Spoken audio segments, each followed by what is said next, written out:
So in today's review, we're obviously reviewing Silence, as you can see by the poster or the title of this video.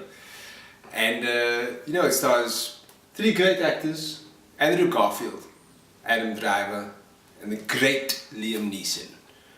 And PJ has mentioned it to me, it's actually quite refreshing to see Liam Neeson take on like a dramatic role like this again, as opposed to a skop, skiet and donder stick, which he's been doing cucking out for the last few years. That's true. Since Taken. That's true, guys. I mean, ever since Taken came out, Neeson got it in his head that, he was going to succeed where, actors like Bruce Willis, Van Damme and Seagal had all failed. Somehow he thought, all those memes came out of him kicking khat, and obviously it all went to his head. And he was like, hey, I am that guy, I can kick But ass. it really is that. It's like the success of one film could actually, can change the trajectory of your career, and that's clearly what happened with Taken. Taken. That's clearly what happened, because what was he in after that? He was in Taken 2 and 3, of course. Yeah. He did The Grey, which is, that was a pretty good film. Yeah. But he did stuff like Run All Night and Non-Stopper. All basically about some middle-aged bride kicking khat.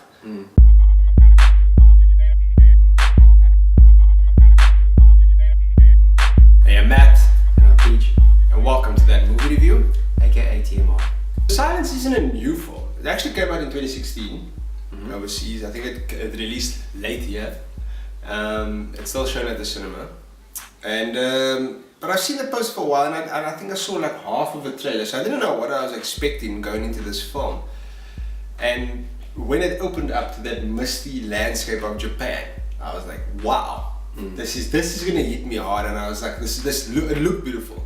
What's ironic about that statement, Matthew, is that it's actually the landscape of Taiwan, which is where they shot the film. Yes, it's supposed to be Japan. No, but it's not. But it's not. It's shot in Taiwan, yeah. This is actually the third of the Scorsese trilogy of religious films. The first one was The Last Temptation of Christ, made in 1988, and then 1997 he made Kundun. And this was a film that was gestating for 25 years. It was a passion project of his that now he has finally been able to realize. Yes, absolutely. And if anything, you can see it's a passion project. There's nothing mainstream about this film. It's everything. It reeks of independent. It does, exactly, about like a really well-made independent film, like we mentioned with Arrival.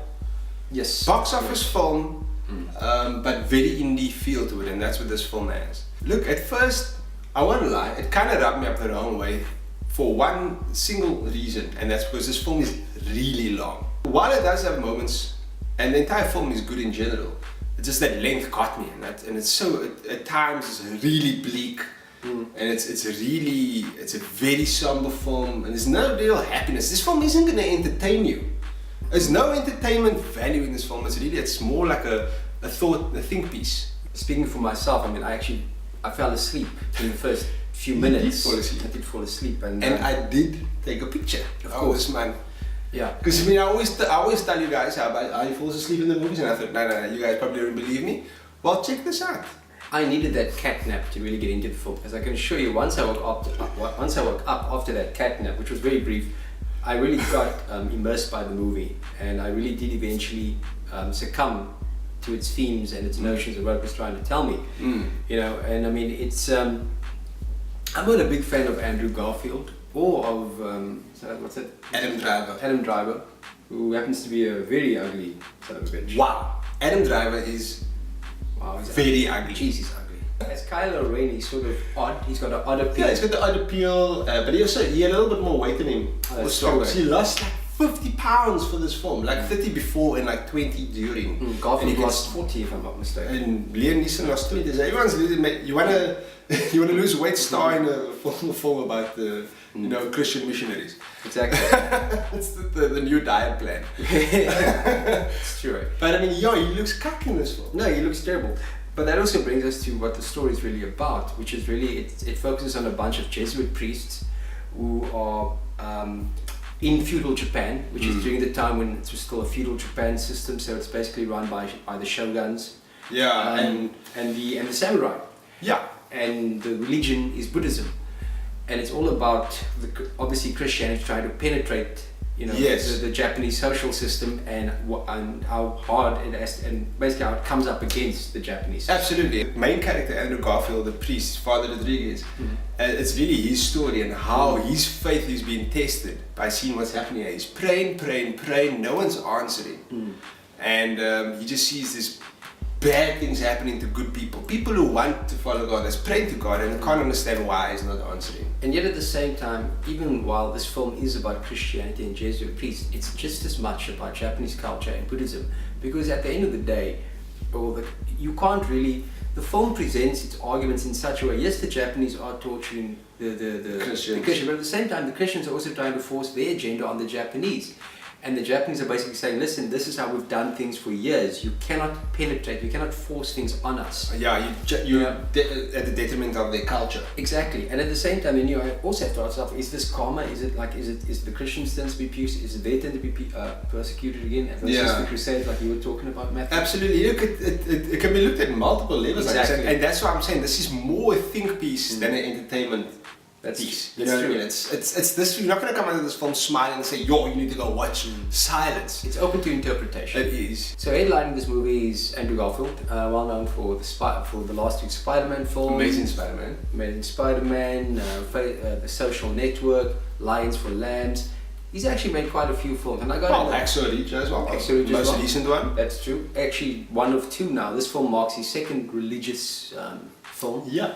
Next thing you know, he'll be starring alongside Kirk Cameron and Nick Cage in Left Behind Part 5.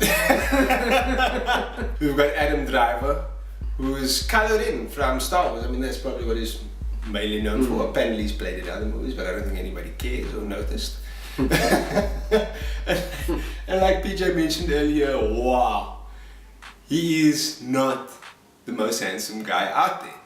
And obviously everybody knows him because he's got moosey ears. And the fact that he lost so much weight, and he's got like a long face. He looks. I don't know, I'm not gonna say. Anyway, let's keep it civil. Yeah. Let's keep it civil. We've got a lot to say about how Adam Driver looks, but let's just say this: great actor, good actor. Look, he's a decent actor. Yeah. Let's not push it. And he does his role in this film justice. And lastly, the third main actor in this film is Liam Neeson. Of course, we've been talking about him all the time, and yeah, I suppose he does a good job in this film. I mean, not to give too much away, he doesn't appear too much in the film. And his role is one that is quite interesting. You never really know what he's about in this film, and he plays it well. I mean, I don't really have anything else to say. It's not his best film. Yeah. It's. I don't think this is anybody's best film. This is nobody's best movie. This is the entire. It's not the director's best movie, and it's not the actor's best film either. So Martin Scorsese directs. One of the really nice things about this film is that it's totally or largely shot on location. It's a very practical film. It's quite refreshing to see a film that is actually not laden with computer-generated images and so forth. And Scorsese has always been a competent director. But it's also very different to something that is. Not very different, because like you said, he's diverse. He is a diverse director, Matthew, and he's actually done. If you look at his full resume, it's not just Skid, Skop and Dawn. Yeah, but actually, but arguably that's probably what he's mainly known for. No, that's what he's known for. Absolutely. He's known for Casino. He's known for Goodfellas. Yeah, Taxi Driver. The Aviator, Taxi Driver, Wolf of Wall Street. All of these films, and ironically enough, all of them have heavy scenes of violence in them. And he always does this violence. Like the scenes of violence, like really well. And when I say well, I don't mean like woo violence. It's like aesthetic violence, and he makes it very gritty and raw and realistic. And he likes to linger on shots of violence, which he does a lot in this film. So in conclusion, look, there's not really much else we can say about this film. It's really one of those things you have to see to understand it. We can talk about it all day. You can read reviews, you can read articles, but nothing will prepare you for this film. Classic Scorsese. He's got his own little trademarks in there. Competent performances by the actors. A bit too long for my liking. I felt like they could have wrapped it up without that last 40 minutes at least. And it does make you think. There's a lot of questions that this film throws at you, and it makes you think about your faith, about faith in general, about respecting other people's faiths.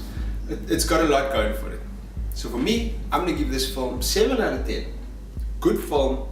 Go check it out, but just bear in mind that like I say, you're not going to be entertained. You're going to be sitting there with this imagery thrown at your face, and you're going to have to interpret it on your own.